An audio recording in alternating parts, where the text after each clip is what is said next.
got me, man. Z Nation, it is a pleasure as always to bring to you DailyXander 304 podcast with a new guest, Mr. Jameek. Oh man, you know it. And we're coming to you from the UCF campus. Yes. In Orlando, Florida. Oh. Yes. Podcast, baby. Oh, love it, man. And I'm really excited since we've been hanging out for like almost, man, like 40 minutes. Yeah, about 40 minutes. Right? In all honesty, it's been really fun conversations. I've been looking forward to doing this, man, and just chatting and seeing what's going on. But let's just start out by asking, man, what are you currently grateful for so far in this given moment right now for your day or your life? What are you grateful for? In this moment right now, I'm grateful I have a place to stay, a roof over my head. Grateful that I have a family around me. And I'm not just talking about blood, I'm talking about just a foundation around me. Yeah. And I think I'm obviously grateful for God. I call God Dad. So. Yeah, you call it that. Yeah, so that's pretty much it. Awesome, man. Awesome. Cool. Well, I'd like to rehear your story, but just a little bit about you as far as to give the viewers or whoever's watching this at any given moment, how me and Jameek met was when I was going to the airport, Orlando Airport. I used to take Uber, and it so happened that Jameek was driving Uber. Yeah. And we had about, how long does it take to get from Altamont Springs to the airport? Bro, I don't even know. I use the GPS every single time, man. I think it was like a 35 minute. 35 minute. But in that 35 minutes, man, we had just a really cool conversation. It was cool. And then we eventually, at the end of it, just took each other's Instagram contact information. We've occasionally stayed in touch through that, and then up until today, we eventually scheduled a time to meet up. So it's my boy, dog. My boy. It's cool. But Jameek, you currently go to UCF. Yes. Junior. But I remember when I was just kind of asking you about oh, you've been to other parts of the world, and you were like, yeah, man, I actually have been. And then it was through your church, right? Yeah, it was actually a missions work. Mission work, that's right. Yeah, we went over and just pretty much we had some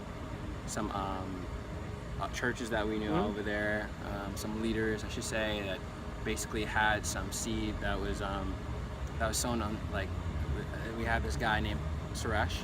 Okay. We call him Pastor Suresh, and he literally literally when you go to India, I kid you not, he has 1,000 kids literally like 1,000 kids literally waiting at his feet, literally, because they're always looking up to him as a leader. And so I pretty much, that's kind of how I did it. That answered your question. Sorry. No, dude, it's all me, man. But yeah, travel a lot. Yeah, so because I remember you said you've been to South Africa. Yeah, yep, been to South Africa. So like I said, I've been to India, and right. got to because in his car he has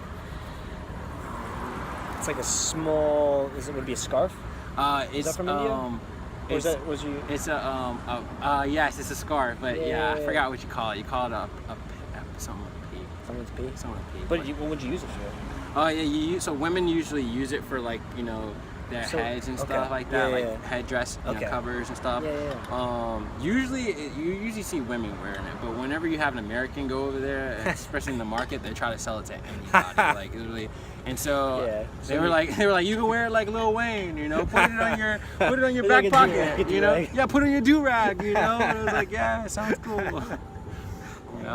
Been there, been to South Africa, and in South Africa I've been there last year, got to travel there, and went to Cape Town, and that was the most beautiful country that I've ever been to, only because it touched me in a way where I would never ever expect, just a place, the feels and the emotional feels, it was something indescribable, and the people there were just from another world. It's a different culture, different, like we were saying earlier, different way they communicate. Yeah. Yeah. I've never been to South Africa, but like they speak English. Yeah. But it's like a different, like the accent's different than like you would find in Australia or England or whatever. Yeah. They speak so they speak this word. It's like koza, but they have to like pronunciate it a certain way. I think it's spelled with an X. I believe. Like the first letters X? I believe so. Yeah, and don't quote me on that. And but there's that. There's also the Afrikaans, where that's from like mainly the Dutch background of people. But usually like in America, you would think that like a guy like me, you'd be like, or usually a guy like me, you'd be like, yo, where you from? And I'd be like, yo, I'm from Brooklyn, and but my ancestors go all the way back to Jamaica or like West Indies or something like that. But you ask someone over there in South Africa, usually their answer is like I'm from Cape Town and my ancestors is from South Africa. Like they don't really have. It's not like your typical person that you communicate with and find out where your origins are. Right. So they don't describe it based off like regions more. They would just say like, I'm from this town, but my ancestors are just overall from South Africa. Pretty much. It's kind of interesting. Yeah. Where else have you been besides South Africa? And was those two?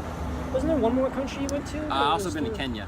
Kenya. Okay. Was that still through the mission trip or no? Yeah. So pretty much like I went to Kenya as well, and we had kind of like the same thing, missions work, where we go to this orphanage and we stay on this orphanage. It's broken up. This orphanage has like it's boys and girls, and and it's all the ages from I believe like almost down to like a newborn to like, and these are like kids that like obviously that that have been suffered through the worst. Some kids came from surprisingly they were affected by the Congo, the wars, and are you familiar with a little bit here and there. Yeah. So like I can go into detail and be a little scary, but dealing with kids that have different viruses, HIV and everything, and they just don't have much love, like not enough love in the world, and people that tell them that they love them. And so we kind of go over there, build plant seeds and build like a foundation where we can build a relationship with them. Not only just go over there and just leave and never return and be connected. It's kind of like it's really cool. Am I talking too much? No, dude. This is what it's all about.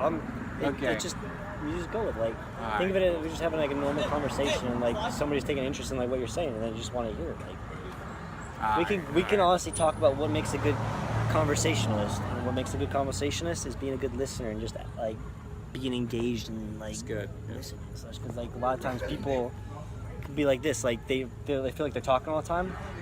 And by the end of the conversation, they'll realize they're talking all the time. But like they're like, that was actually a good conversation though. Like you're a good you're really good at like conversing or whatever, and then you'd be like, well, I didn't even talk that much though, kind of thing. But that's honestly what makes like it's good, yeah. That's what makes the conversations and such. So don't even sweat it, man. Right. Don't even sweat. No, that's awesome to hear as far as going to orphanages like that and just being able to witness people that might not necessarily be told they're loved or be around people that love them, and for your aspect, like being able to see that and you're like, wow, that gives me appreciation for what I have back home. I have a family that loves me and such. Like, you even answer with like, what are you grateful for today? Like, I have a family, man. That was one of the things you said. Right. Big time. And that's I consider them my family, because I don't really have that time to I never really had time or have money to travel or or just be around people where I can kind of be inspired and stuff. And I honestly did not even think I would ever travel. I always knew as a child that I wanted to like see the other side of the world, and my biggest dream as a kid, I don't really tell many people, I don't tell many people that at all, So you get one, okay? Oh, all right. But one dream I always had, man, was to.